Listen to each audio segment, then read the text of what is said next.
Hello students, welcome to Study Master. I am G S Rai. आज हमारा जो है फर्स्ट लेक्चर है जो कि एंशियंट हिस्ट्री से संबंधित है। तो आज हम इसके अंदर एंशियंट हिस्ट्री की कंस्ट्रक्शन पढ़ेंगे। पहला चैप्टर देख लीजिए। सबसे पहले देखिए, एंशियंट हिस्ट्री को 9 चैप्टर्स के अंदर डिवाइड करके हम लोग पढ़ेंगे। ये आप देख सकते हो, एक साइड इंग्लिश मीडियम में है और एक साइड हिंदी मीडियम के अंदर है। बेसिकली आपकी जो पूरी ये लेक्चर सीरीज रहेगी, ये बाइलिंगुअल रहेगी, हिंदी प्लस इंग्लिश मीडियम। क्योंकि बहुत सारे स्टूडेंट्स ऐसे हैं, कई बच्चों को इंग्लिश में कुछ वर्ड समझ आते हैं और कुछ बच्चों को हिंदी में कुछ वर्ड समझ आते हैं। तो मैं जो आपके साथ आपके जो है करवाऊंगा, वो पूरा कंटेंट हिंदी और इंग्लिश में आपकी स्क्रीन पे चलेगा। उसके बाद आपकी जिम्मेवारी है इन चीज़ों को रिवाइज करना। जो बच्चा जितनी ज़्यादा बार रिवीजन करेगा, जितनी ज़्यादा बार लेक्चर्स को देख लेगा, उसको उतना ही ज़्यादा फायदा होगा। तो आपकी अपनी अपनी इच्छा पे डिपेंड करता है कि आपको कितना आउटपुट लेना है इस वीडियो लेक्चर सीरीज से। तो हम जो सबसे पहले एंशियंट हिस्ट्री को शुरुआत करेंगे, तो हमारा ये जो पहला चैप्टर है ये है constructions of ancient history. Hindi में क्या कहते हैं इसको? प्राचीन इतिहास का निर्माण। इतिहास पढ़ने से पहले सबसे पहले समझते हैं इतिहास होता क्या है। What do you understand by history? जो चीजें पास्ट में कभी ना कभी हो चुकी हैं, उसको क्या बोलते हैं? उन सभी जो चीजों को, उनकी स्टडीज को हिस्ट्री कहा जाता है। जो कभी ना कभी पास्ट में कोई ना कोई एक्टिविटीज हो चुकी हैं, उन सभी एक्टिविटीज को हिस्ट्री के अंदर हम लोग स्टडी करते हैं। बेसिकली हम अपने ही पास्ट को पढ़ते हैं एंशियंट हिस्ट्री में। तो यही हम इसको, हिस्ट्री को आपने जो है 3 भागों में डिवाइड करके पढ़ना है। 3 पार्ट्स हैं हिस्ट्री के। पहला जो है एंशियंट हिस्ट्री, दूसरा medieval history, next modern history. तो ये 3 पार्ट जो बेसिकली बहुत इंपॉर्टेंट हैं, जो एग्जाम में पूछे जाते हैं। तो सबसे पहले आज हम फर्स्ट चैप्टर शुरू करेंगे, कंस्ट्रक्शंस ऑफ एंशियंट हिस्ट्री। प्राचीन भारत का निर्माण, प्राचीन इतिहास का निर्माण कैसे हुआ था, सारी डिटेल अच्छे से पढ़ेंगे। उसके बाद आप इसको अच्छे से लेक्चर को एक बार जाके रिवाइज कर लेना, इस पीडीएफ को, ताकि आपको चीजें लंबे समय तक याद रहें। दूसरी चीज क्या है इसमें, ये जो आपका रैपिड रिवीजन कोर्स है, इसमें क्या है, आपकी पूरी रिवीजन होगी। जो बच्चे पहले कुछ ना कुछ पढ़ के आए हैं, उन बच्चों को जीके जीएस में बूस्ट मिलेगी। इसको जीके जीएस बूस्टर कोर्स भी कहा गया है, या रैपिड रिवीजन कोर्स भी कहते हैं इसको।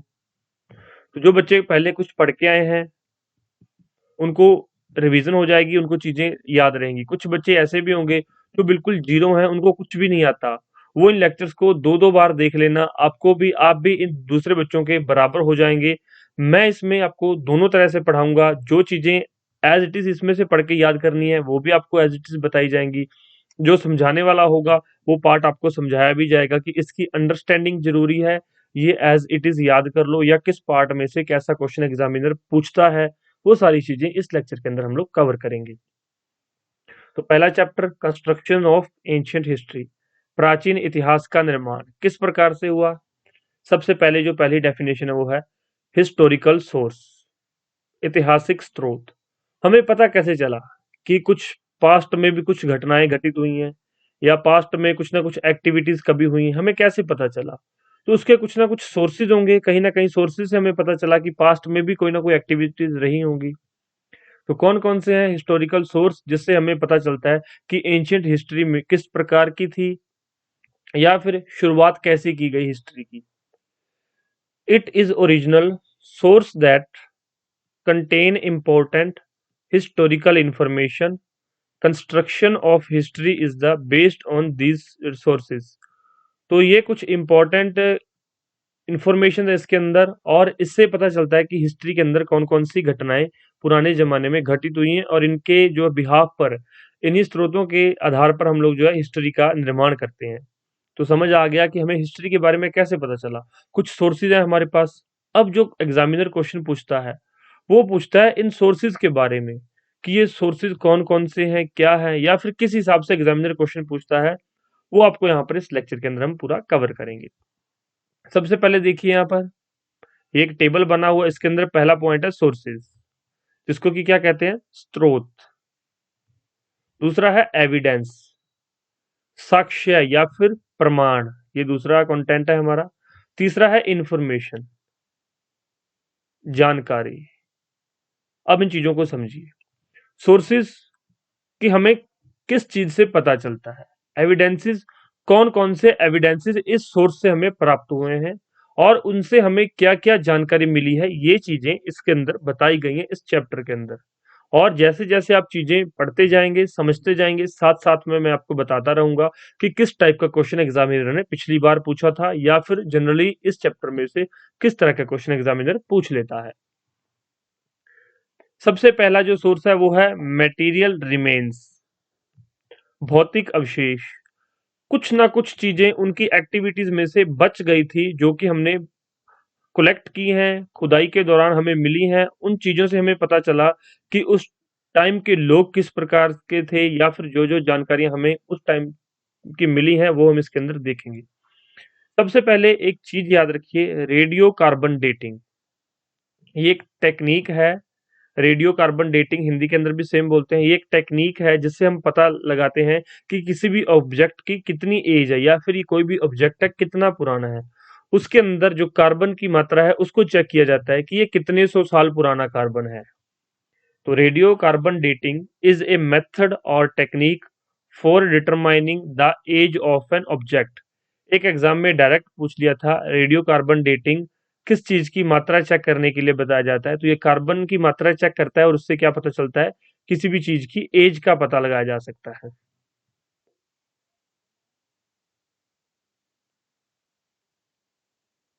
नेक्स्ट देखिए, grand stone temples of southern India. तो पत्थर के जो ग्रैंड स्टोन, बड़े बड़े पत्थरों से निर्मित जो मंदिर थे, कहां पर थे? सदर्न इंडिया में। और brick monasteries of eastern India, vertical and horizontal excavation of mounds megaliths south India. तो इस लाइन से आपको दो चीजें क्लियर हो जाती हैं। दक्षिण भारत में जो है बड़े बड़े पत्थरों से मंदिर निर्माण किए गए थे। आपने देखा होगा, पढ़ा होगा, सुना होगा कर्नाटक के हम्पी के मंदिर के बारे में, और बहुत सारे मंदिर हैं। तो उन सब के जो एक विशेषता दोनों को अलग करती है कि जो साउदर्न इंडिया में टेम्पल्स बने थे किस चीज के? बड़े बड़े पत्थरों से निर्मित थे। दूसरी तरफ ईस्टर्न इंडिया में जो है मंदिर किस चीज के बने थे? जो मोनेस्ट्रीज बनी थी वो किस चीज की बनी थी? ईंटों से बनी थी। तो ये दोनों में डिफरेंस हो गया, तो कभी ना कभी एग्जामिनर ये डिफरेंस भी पूछ लेता है। आपको ये पॉइंट क्लियर हो गया? हिंदी के अंदर भी ये पॉइंट लिखा हुआ है। उसके बाद देखिए, इसमें ऑलमोस्ट एवरी, इससे क्या क्या जानकारी प्राप्त होती है। हमने देख लिया कि कुछ मटेरियलिस्टिक जो मटेरियल रिमेन्स मिले थे, क्या मिले? रेडियो कार्बन डेटिंग, कुछ उस टाइम की, इससे हमने पता किया क्या हमें पत्थर मिले थे, कुछ ईंटें मिली है जिसके बारे में इन्होंने जानकारी, जिससे ये जानकारी इकट्ठा की गई है, एविडेंसेस हैं। उसके बाद है इसमें से इंफॉर्मेशन, क्या क्या जानकारी हमें प्राप्त हुई? almost every aspect of life like use of pottery, type, house construction design, agriculture, grain produced, animal domesticated, type of tools, weapons and burial practices of the time and geography। तो ये जो हमें रिमेन्स मिले, इससे हमें क्या पता चलता है?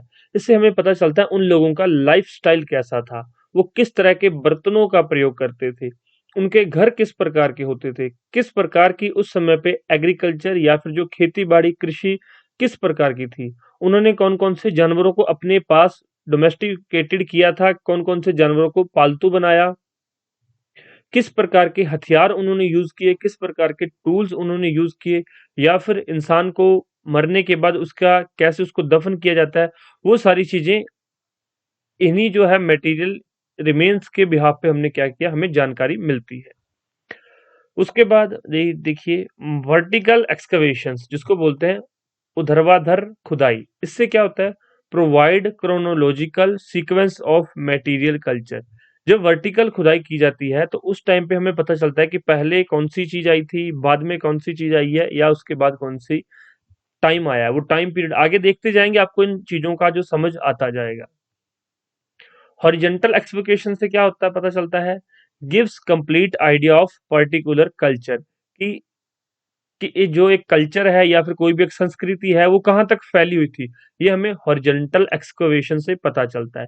सिंपल सी चीजें हैं लेकिन डायरेक्ट एग्जाम में पूछ लेता है कि हॉरिजेंटल एक्सकवेशन से क्या पता चलता है। तो ये हमें पर्टिकुलर कल्चर के बारे में बताता है और ये सीक्वेंस ऑफ मटेरियल कल्चर के बारे में बताता है, उनकी क्रोनोलॉजी के बारे में पता चलता है। तो ये दोनों पॉइंट आपको याद रखने हैं, बहुत इंपॉर्टेंट पॉइंट्स हैं। तो सोर्सेज में पहले हमने क्या देखा, मटेरियल रिमेन। दूसरे सोर्सेज कौन से हैं, सिक्के, कॉइन्स। यहाँ पर अब आप इसको पढ़ने से पहले अब ये सोचिए कि आपने 2 रुपए का सिक्का देखा है, बिल्कुल देखा होगा। कितनी प्रकार के सिक्के हैं 2 रुपए के। पहले कुछ और टाइप का आता था 2 रुपए का सिक्का, थोड़ा भारी था। अब चेंज हो गया 2 रुपए का सिक्का, 5 रुपए के सिक्के में काफी चेंज हो चुके हैं। तो सिक्कों से, और दूसरा है सिक्के के ऊपर आजकल जो है डेट लिखी होती है, ईयर लिखा होता है कि किस ईयर में ये सिक्का निर्मित किया गया था। तो हमें कैसे पता चलता है कि कोई भी सिक्का किस वर्ष बनाया गया, उसके ऊपर जो डेट मेंशन्ड होती है उससे हम पता लगा लेते हैं कि ये सिक्का कितना पुराना है, या फिर किसके टाइम में। जैसे आपको पता है कि सरकार जो समय समय पर किसी न किसी के बारे में सिक्के जारी करती रहती है। गुरु गोविंद सिंह जी के बारे में भी सिक्का जारी किया गया है, गुरु नानक देव जी के बारे में भी सिक्का जारी किया गया है, भगत सिंह की फोटो वाला सिक्का भी जारी किया गया है। इस तरह से एन नंबर ऑफ जो है सिक्के जारी किए जा चुके हैं, कॉइन्स जारी किए जा चुके हैं। तो कहीं ना कहीं अगर ये सिक्के हमें पुराने मिलेंगे तो हम उस टाइम के बारे में पता कर सकते हैं, वहां का टाइम पीरियड कैसा था। या जो सिक्के हैं, जैसे आपको पता है जो भारत का सिक्का है उस पे कहीं ना कहीं छपा होता है कि भारत, गवर्नमेंट ऑफ इंडिया। या फिर जो सिक्का आप पहचान सकते हो कि ये भारत का सिक्का है। यूएसए का सिक्के के आपको पहचान होती है कि ये यूएसए का सिक्का है। तो कॉइन से हमें अपनी अपनी कंट्रीज का पता चल जाता है कि ये किस कंट्री का सिक्का है।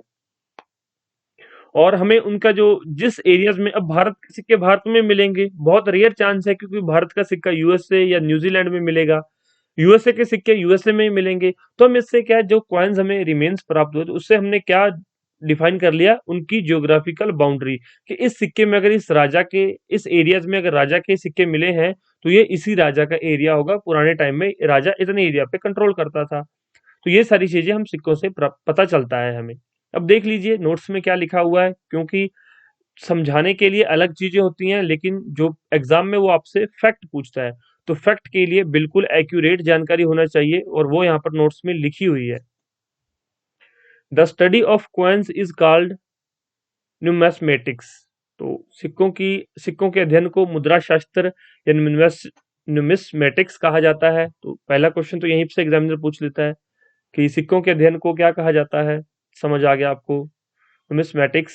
उसके बाद coins excavated and collected from the surface and catalogued in various museums throughout the country and outside।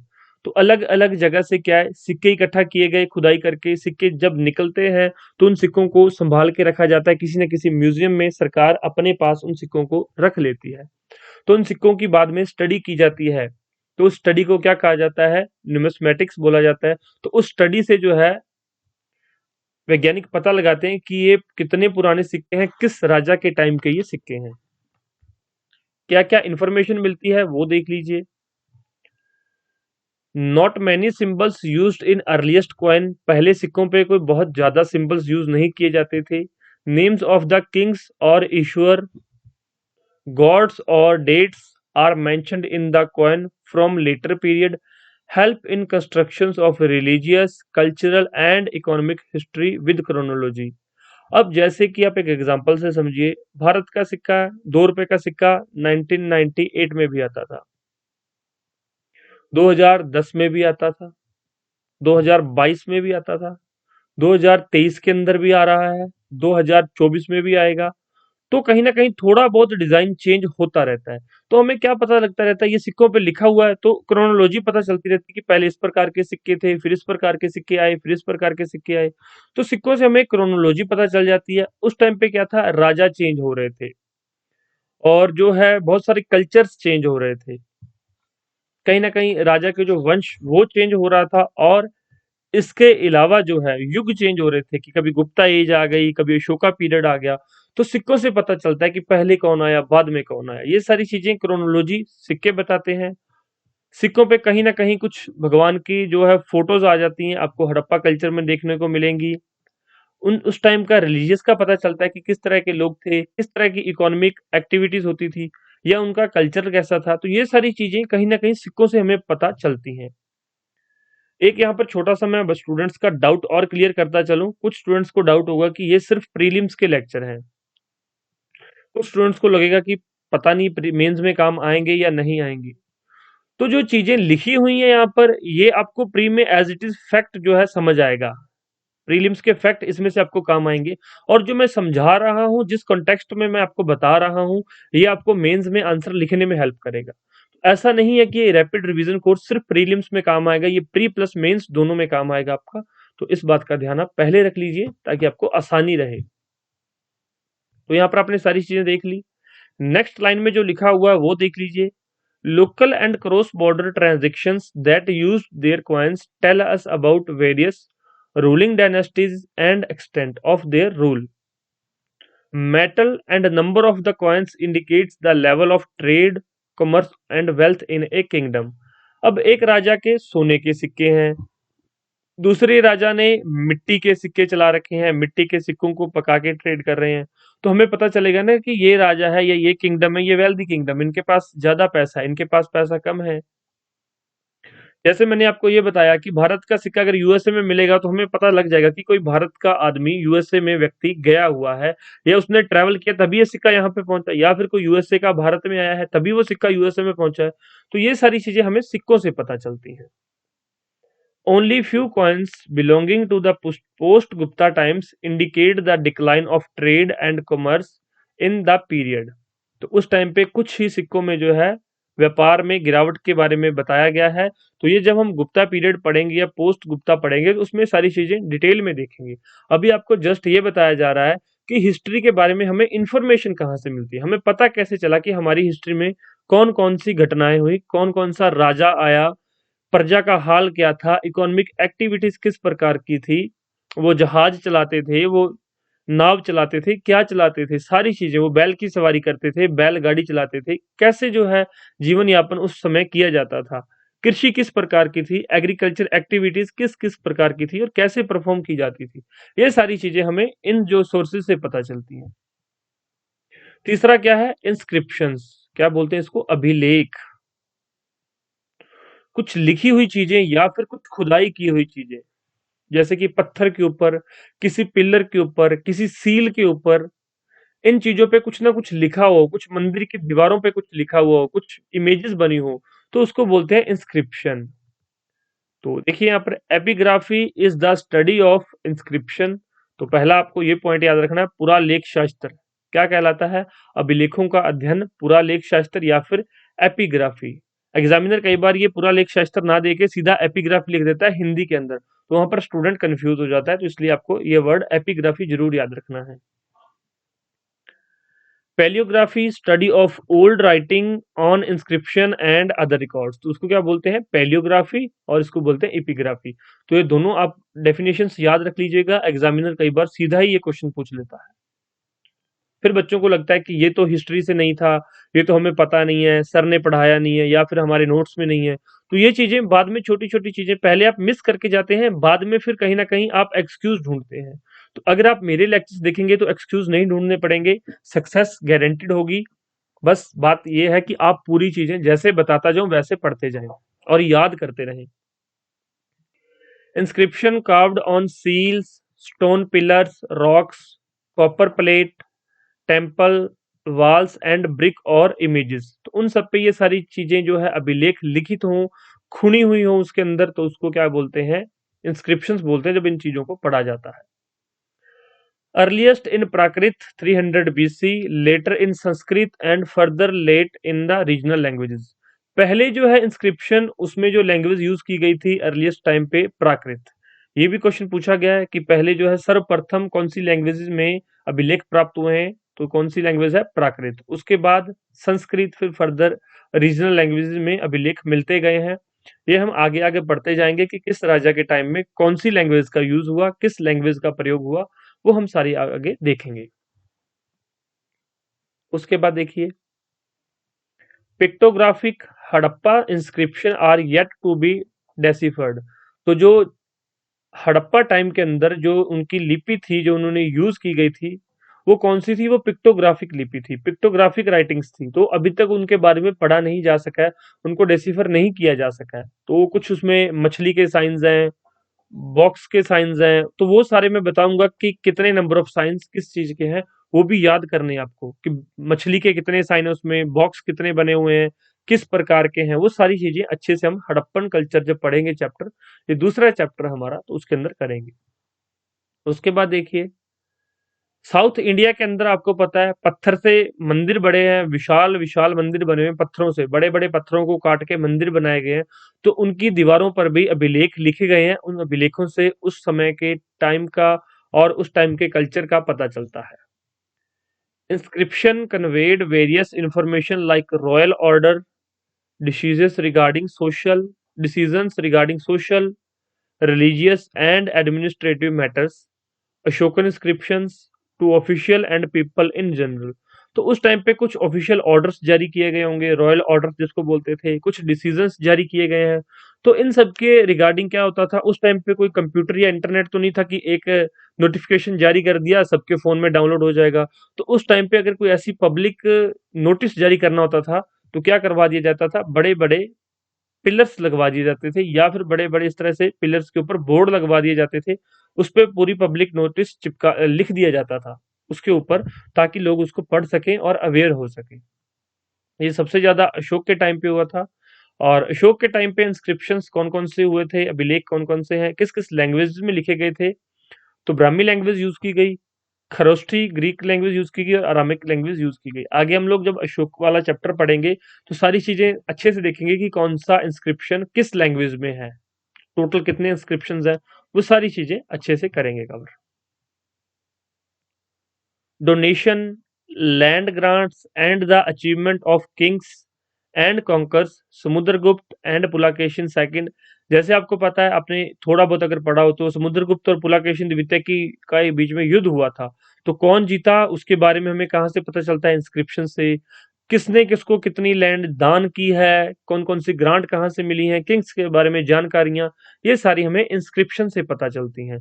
तो आप समझ सकते हो इंस्क्रिप्शन कितने इंपॉर्टेंट है हमारे लिए, हमारे इतिहास के निर्माण के लिए।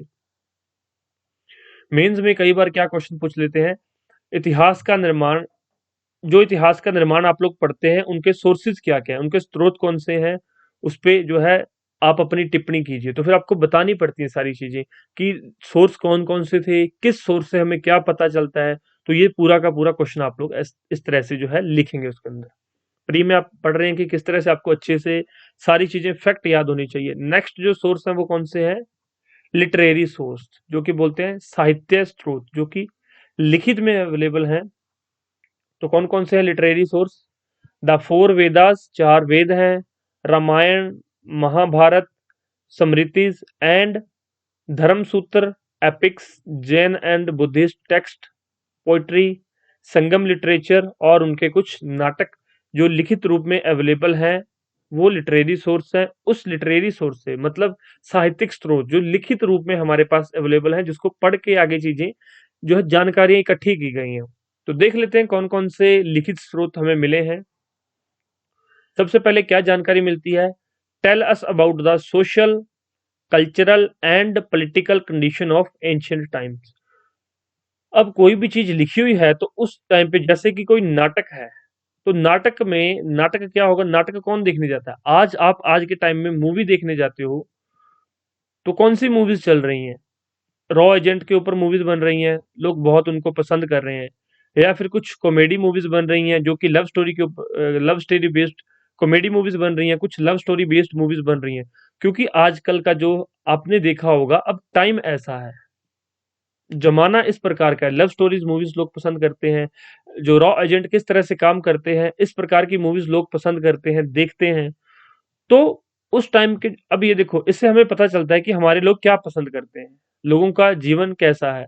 उस टाइम पे नाटक भी उसी प्रकार के लिखे जाते थे जिस तरह के नाटक लोग देखना पसंद करते थे।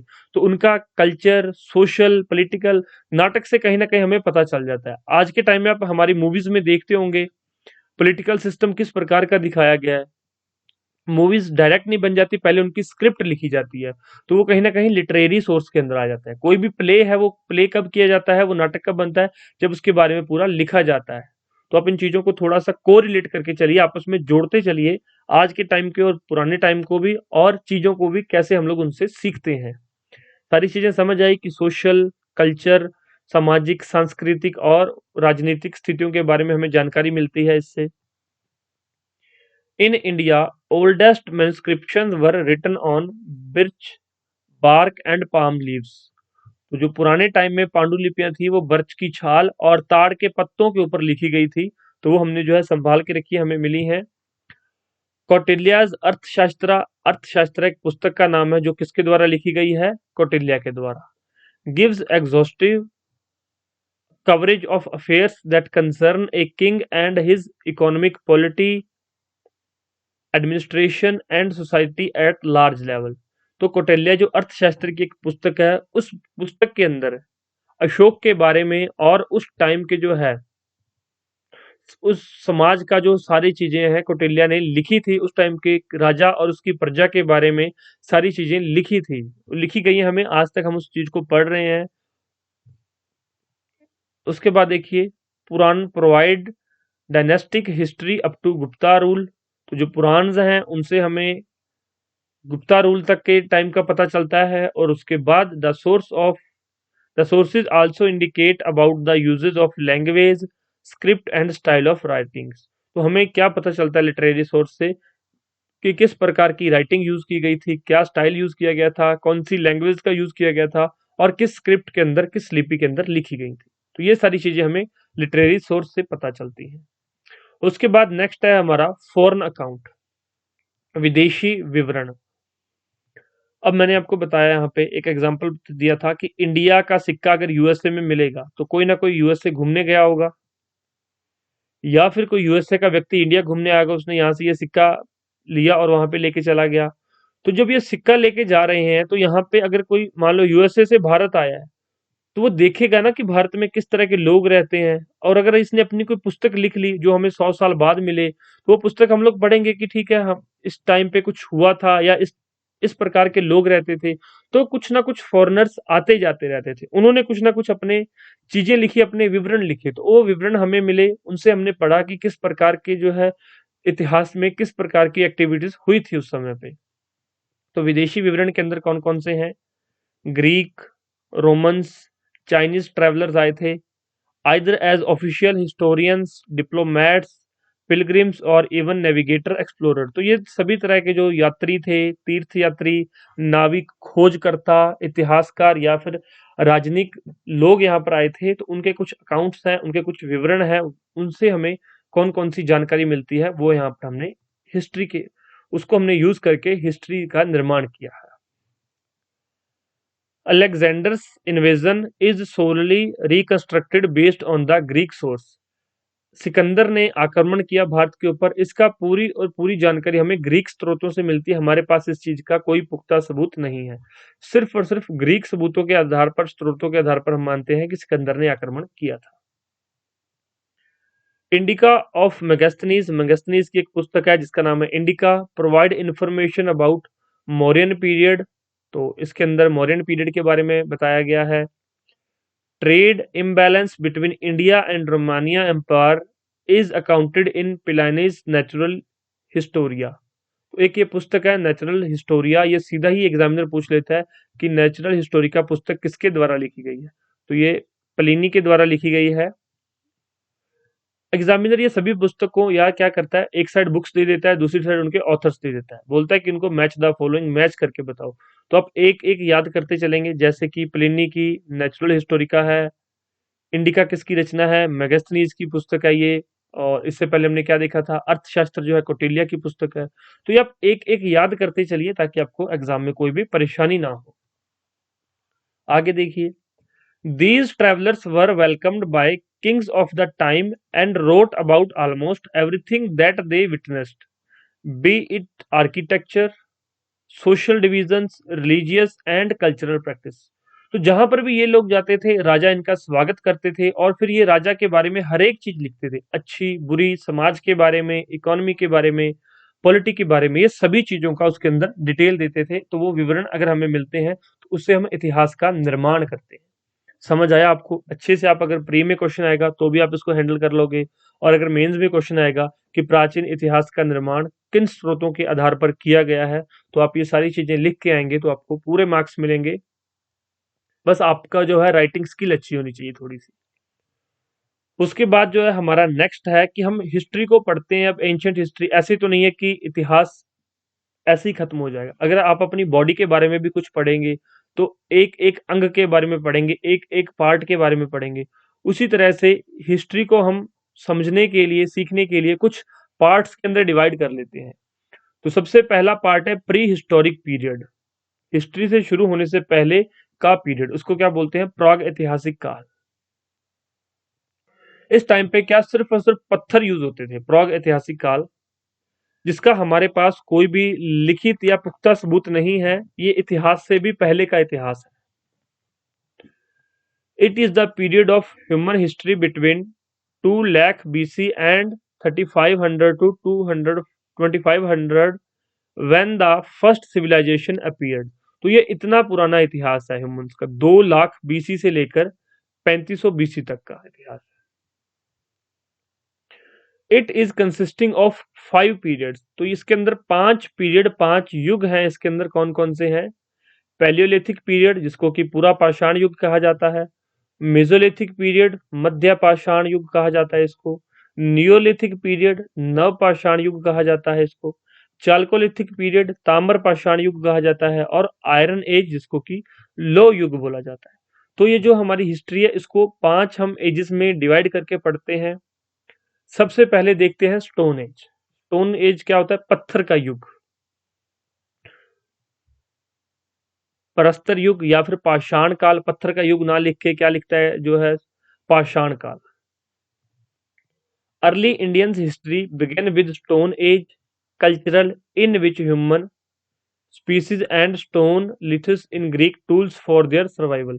तो लोगों के द्वारा पत्थरों का यूज किया गया था, इसलिए इसको स्टोन एज कहा गया। Stone is broadly divided into 3 consecutive period of time. तो पत्थरों का अलग अलग टाइम आया था। पहले पत्थर युग को क्या कहा गया? पैलियोलिथिक। मतलब पत्थरों के बिहाफ पे कि किस प्रकार का पत्थर यूज किया गया, इनको आगे 3 भागों में डिवाइड कर दिया गया पाषाण युग को। पहला है पूरा पाषाण काल, 20 लाख ईसा पूर्व से 10,000 ईसा पूर्व तक। दूसरा है मध्य पाषाण काल। तीसरा है नव पाषाण और फिर ताम्र पाषाण। Palaeolithic period, Mesolithic period, Neolithic period और फिर चाल्कोलिथिक पीरियड के बारे में हम लोग पढ़ेंगे।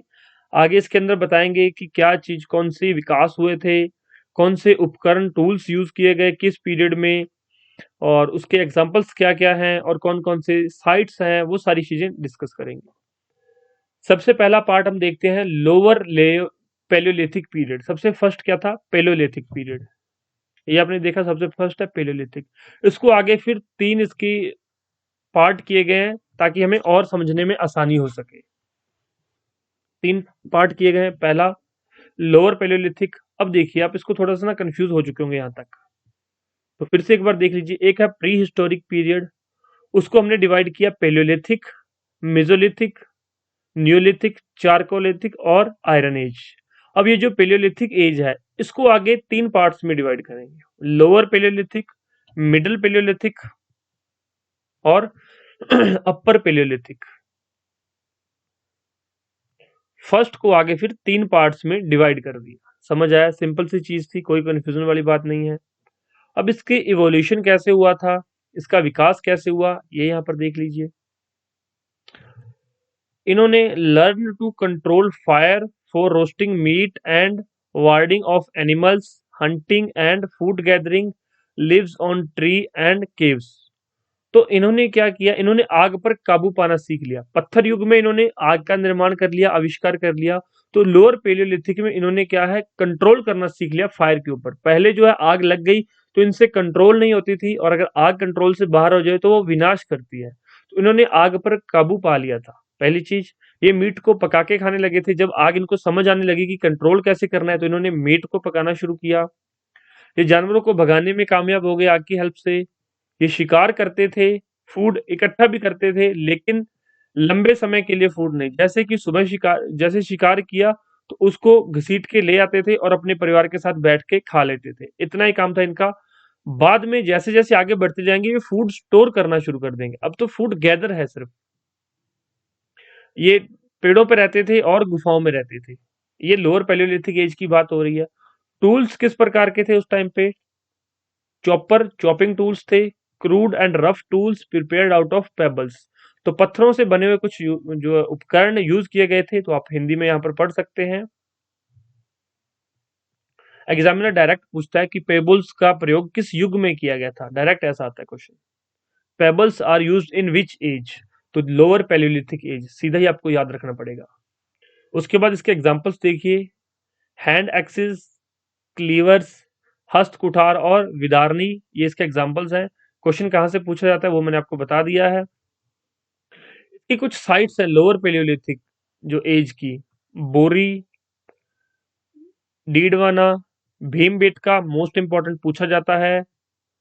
अतिरंपकम, नागार्जुन कोंडा। तो ये दो साइट्स एग्जामिनर बहुत ज्यादा पूछता है, भीमबेटका और नागार्जुन कोंडा। तो ये कौन सी साइट है? ये लोअर पैलियोलिथिक एज की साइट्स है। तो क्वेश्चन यहां से आपके लिए बनता है। तो समझ आया आपको लोअर पैलियोलिथिक एज कि उस टाइम पे जो है आग का निर्माण उससे पहले हो चुका था। अब आग को क्या उन्होंने कंट्रोल करना सीख लिया, आग पर नियंत्रण करना सीख गए थे। नियंत्रण करेंगे तो आग से खाना जो है मीट पका के खा सकते हैं। शिकार करके अपनी फैमिली के लिए ले आते थे ये। उसके बाद आगे टूल्स के बारे में पढ़ा, एग्जांपल्स देख लिए और साइट्स। तो मोस्ट इंपॉर्टेंट यहाँ पे क्या है? एक तो पेबल्स, नागार्जुन कोंडा और भीमबेटका। एग्जामिनर ये बोरी, डिडवाना और यहां से भी क्वेश्चन पूछ सकता है, तो आपको ये सारे याद रखने हैं। उसके बाद दूसरा है middle palaeolithic age. 1 lakh BC से 40,000 बीसी तक इसका टाइम आया है। तो ये होमोक्रेटस एक नाम याद रख लेना, ये लोअर पैलियोलिथिक एज को ही कहा जाता है। और ये नियंडरथल, ये भी नाम याद रख लेना, ये मिडिल पैलियोलिथिक एज को कहा जाता है। ये इसका टाइम पीरियड है। वैसे नहीं पूछता एग्जामिनर, लेकिन अगर पूछ ले तो फिर क्या पता। और यहाँ पर 2 लाख बीसी है। 2 लाख बीसी से 1 लाख बीसी तक, 1 लाख बीसी से 40,000 बीसी तक। यहाँ पर ये 2 लाख है तो उसको थोड़ा ध्यान से सही कर लेना। Evolution, language was invented in this period. अब यहाँ पर लैंग्वेज का इन्वेंट हो चुका था। और लोग उस टाइम के जो है सोसाइटी कैसी थी, लोग कैसे थे? हंटर थे और फूड गेरर थे।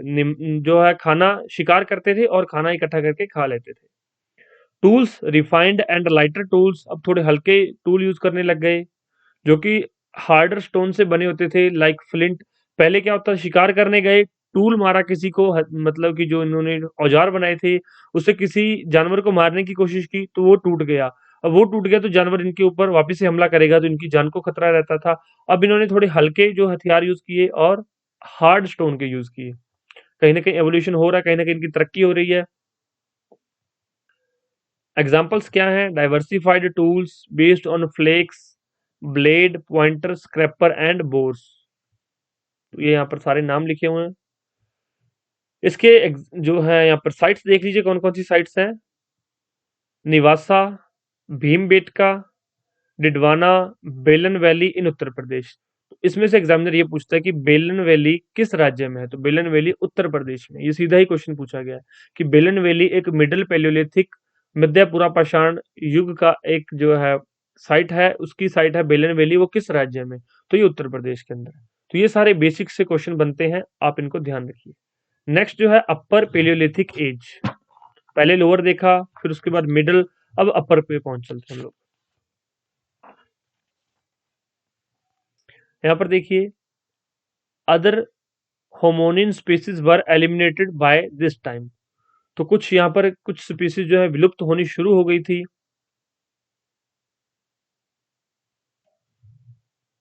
टूल्स किस प्रकार के यूज हो रहे थे? Even more refined and light tools.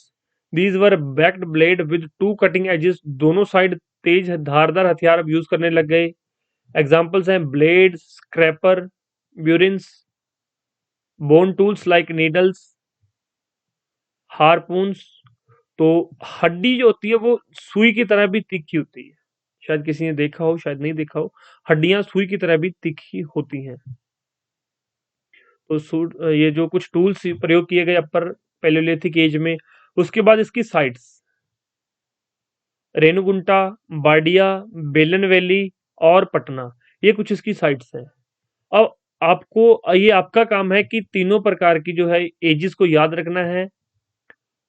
Upper Palaeolithic जो है, लोअर पैलियोलिथिक और मिडिल पैलियोलिथिक, तीनों को याद रखोगे। इसके साइट्स याद रखना है, किस प्रकार के टूल्स यूज किए गए थे, ये सारी चीजें आपने जो है याद रखनी है अच्छे से। पहला यहाँ पर खत्म हो गया पैलियोलिथिक एज। अब दूसरा क्या है, मेसोलिथिक एज। अब दूसरे पे चलते हैं, मेसोलिथिक एज। इसका टाइम पीरियड क्या है, 10,000 बीसी से 8,000 बीसी तक।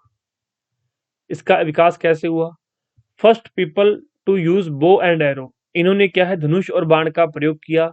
बड़े एनिमल्स को ये आसानी से क्या कर लेते थे, उनका शिकार कर सकते थे। क्योंकि पहले क्या होता था, एनिमल्स के पत्थर से मारना है, पत्थर से शिकार करना है तो एनिमल के पास जाना पड़ेगा। लेकिन अभी क्या है, बो और एरो यूज करने लगे तो दूर से जो है शिकार किया जा सकता था।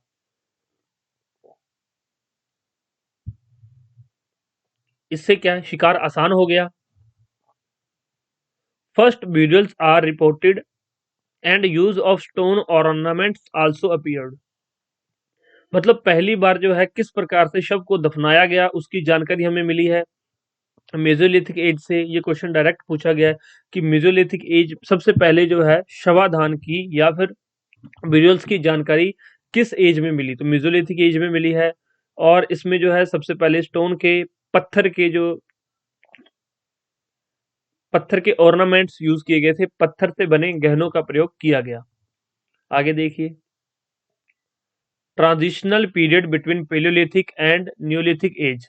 ये ट्रांजिशनल पीरियड है वो तो आप समझ सकते हैं कि पहला पेलियोलिथिक है, दूसरा मेसोलिथिक और तीसरा न्यूलिथिक। तो ये कहीं ना कहीं ट्रांजिशनल पीरियड है।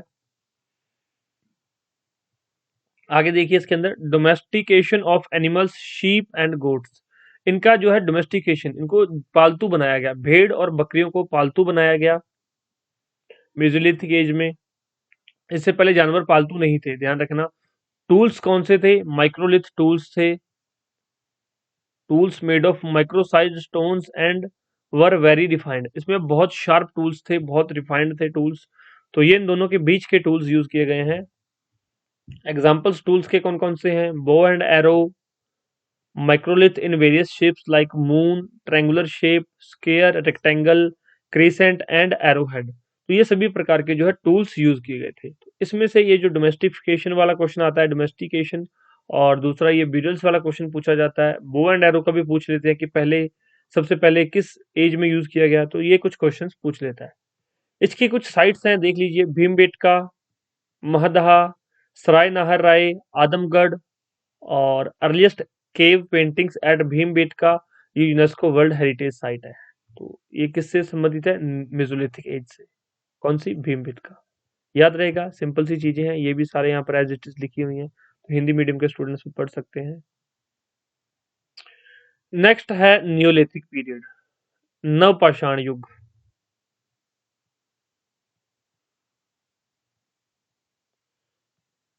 Lived in huts, reared cattle, developed agriculture, wheat, barley, cotton, rice, used earthenware, both handmade and wheel made। इन्होंने जो है झोपड़ियों में रहने लग गए थे, ये झोपड़ियां बना के, अब झोपड़ियों में रहते हैं तो खुद के लिए खाना जो है वहां पे परमानेंट चाहिए इनको। इन्होंने दुधारू पशुओं को, कैटल्स को अपना जो है पालतू बना लिया। एग्रीकल्चर की डेवलपमेंट होनी स्टार्ट हो गई, क्योंकि एक जगह पे तभी कोई टिक के बैठ सकता है अगर उसको खाना पीना वहां पे मिले। अदरवाइज अगर वो शिकारी है तो वो घूमता रहेगा खाने के जो है फिराक में, कि मुझे कहीं पे खाना मिले। तो अब न्यूलिथिक पीरियड में झोंपड़ी में रहने लग गए। झोंपड़ी में रहने से क्या हुआ, उन्होंने मवेशियों का पालन किया, जो कैटल्स को अपना पालतू बनाया। एग्रीकल्चर डेवलप हो गया उस टाइम पे, ये सारी चीजें, व्हीट, बार्ले, कॉटन, राइस, इनका प्रयोग करने लगे थे। और मिट्टी के बर्तनों का भी प्रयोग किया जाने लगा। आगे देखिए, टूल्स शार्पर हो गए और ज्यादा सिमेट्रिक होने लगे, पॉलिश्ड स्टोन यूज किए जाने लगे। हंटिंग और एग्रीकल्चर में दोनों जगह पे यहाँ पर टूल्स का प्रयोग किया जाने लगा। एग्जाम्पल्स देखिए, daggers, digging stick, seals, grinding stone, sickles, सा, स्लिंग स्टोन। तो ये आप कुछ याद रख सकते हैं, लेकिन यहाँ से ज्यादा क्वेश्चन नहीं पूछता एग्जामिनर। अब इसकी साइट्स जो है यहाँ पे इंपॉर्टेंट है। मेहरगढ़ कहाँ पे है? पाकिस्तान में। बुर्ज होम कहाँ पर है? कश्मीर के अंदर। चिरांद, ब्रह्मगिरी, द्योजाली हेडिंग, कोल्डी हवा एंड मस्की, ये सारी कौन सी साइट्स हैं? न्यूलिथिक एज की साइट्स हैं। तो ये यहाँ पर बहुत इंपॉर्टेंट है, एग्जामिनर यहाँ से क्वेश्चन जरूर पूछता है। तो ये चीजें आप लोग याद कीजिएगा, ये स्थल आपने साइट्स आपने याद करनी है। मैंने आपको बता दिया कि ये कौन सी साइट्स हैं। अब सभी साइट्स आपको एक एक करके याद करनी पड़ेंगी। नेक्स्ट जो है वो है ताम्रपाषाण युग। क्या बोलते हैं इसको? Chalcolithic age. अब हमने न्यूलिथिक पीरियड तक देख लिया, वहां पे लोग झोपड़ी में रहने लगे थे। अब इसका एवोल्यूशन उसके बाद हुआ, तो सेटल्ड एंड कम्युनिटी लाइफ, स्थायी और सामुदायिक सामुदायिक जीवन की शुरुआत। अब ये जो कम्युनिटी लाइफ है ये कैसे स्टार्ट हो गई, एक एग्जांपल से समझते हैं। यहां तक आए आप लोग तो स्कूल कॉलेज सभी करके आए होंगे। आपने जब अपने कॉलेज में किया था तो आपने देखा होगा कि 5 फ्रेंड्स या 7 फ्रेंड्स का ग्रुप होता था। वो हमेशा इकट्ठा ही बैठेगा, चाहे वो आगे बैठे या वो पीछे बैठे, या कई बार 8-10 बच्चों का भी ग्रुप हो सकता था। वो एक ही जगह पे बैठते हैं, मतलब कोई भी लेक्चर हो उन्होंने इकट्ठे बैठना है। वो उनकी कम्युनिटी होगी। क्यों? क्योंकि उनके विचार मिलने लग जाते हैं, तभी तो वो सारे क्या बन जाते हैं, वो बेस्ट फ्रेंड्स बन जाते हैं। कॉलेज में वो बेस्ट फ्रेंड्स हो जाते हैं। और इसी तरह से कम्युनिटीज है, जब लोग रहते हैं एक दूसरे के साथ, उनके विचार मिलने लग जाते हैं, जरूरतें मिलने लग जाती हैं, तो वो एक कम्युनिटी बन जाती है। अब सेटल्ड हो गए, कम्युनिटी लाइफ हो गई, सामुदायिक सामुदायिक जीवन की शुरुआत होगी कि ये हमारा समुदाय है, ये उनका समुदाय है। आगे देखेंगे, पढ़ेंगे सारी चीजें। Crops cultivated were बैरली, wheat, lentil, bajra, jowar, ragi, millets, green peas, green and black gram and cotton. तो ये सब फसलें जो है जो है प्रमुख फसलें उस टाइम की। अब इसमें आलू नहीं है। अगर आपसे कोई पूछ ले कि आलू ताम्रपाषाण युग की फसल है, तो आप उस पर कट करके आएंगे कि उसमें आलू के बारे में नहीं दिया हुआ। आलू और टमाटर के बारे में यहाँ पर नहीं लिखा हुआ है। बाकी सारी चीजें आपको याद होनी चाहिए, जैसे कि जौ, गेहूं, मसूर, बाजरा, ज्वार, रागी, हरे मटर, हरा और काला चना तथा कपास। ये सारी चीजें उस टाइम पे यूज की गई थी ताम्रपाषाण युग में। लेकिन टमाटर और आलू के कोई विशेष नहीं मिले। तो ये आप ध्यान रखिएगा, ये एग्जामिनर इस तरह की बदतमीजी कर लेता है। Rice and fishes are used as food. तो सिंपल सी लाइन लिखी हुई है। Technically separate but Harappan civilization evolve out of the chalcolithic culture. तो जो हड़प्पन साइट थी वो कहीं ना कहीं चालकोलिथिक कल्चर से ही बनी हुई है। आगे इसका ही एडवांस वर्जन है, कुछ एक चीजें उसमें अलग हैं। वो कौन सी है वो आगे हम देखेंगे।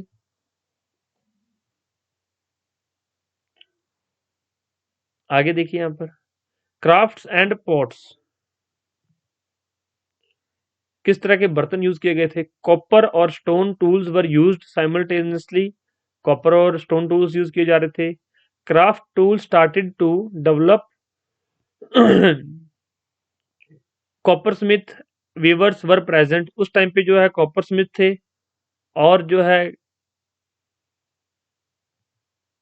वीवर्स भी थे, प्रेजेंट थे। Used black and red ware painted pottery in black pigments decorated with different shapes. तो जो लाल और लाल रंग का, जो काले और लाल रंग का प्रयोग किया गया था मिट्टी के बर्तन बनाने के लिए। तो ये सारी चीजें लिखी हुई हैं, पढ़ लेना। Tools and idols, knives, axes, fishing hooks, chisels, pins, rods were made of copper and its alloys. Beads of semi-precious stones and terracotta image of mother goddesses is reported। ये रिपोर्ट की उस टाइम पे मिली थी हमें, जो मूर्ति मिली थी हमें। Deaths were buried in urns at time with tools and objects। तो मतलब गड्ढे खोद के उसके अंदर मरे लोगों को दफना दिया जाता था। उनके टूल्स और कुछ जो है ऑब्जेक्ट्स, जो कि कैसे हो सकते थे, ऑब्जेक्ट्स कौन से थे, उनके ऑर्नामेंट्स जो थे वो उनके साथ ही दफना दिए जाते थे। तो ये कुछ दफनाने की विधि इसमें हमने पता की, ये कुछ टूल्स थे, तो ये कुछ हमने चीजें हमें पता चली। साइट्स कौन कौन सी हैं? स्प्रेड ऑल ओवर इंडियन सब कॉन्टिनेंट। तो ये मोस्टली जो है चैल्कोलिथिक एज थी हमारे इंडिया में। इंपॉर्टेंट साइट देख लीजिए। नवदतोली एक इंपॉर्टेंट साइट है। जोरवे एक इंपॉर्टेंट साइट है। दैमाबाद, अहार, बानस, मालवा, इनामगांव, महगाम, कोसांबी, आलमगीरपुर और रोपड़। अब यहाँ से क्या होता है, यहाँ पे आपके थोड़ी सी प्रॉब्लम बढ़ जाती है। एग्जामिनर क्या करता है, यहाँ से ये साइट्स बच्चे याद करके चले जाते हैं, बच्चों को बिल्कुल याद रहता है ऑन द टिप्स की। जैसे कसौम्बी पूछेगा तो चालकुलेथिक एज है, आलमगीरपुर चालकुलेथिक एज से, बच्चा सारे याद कर लेता है।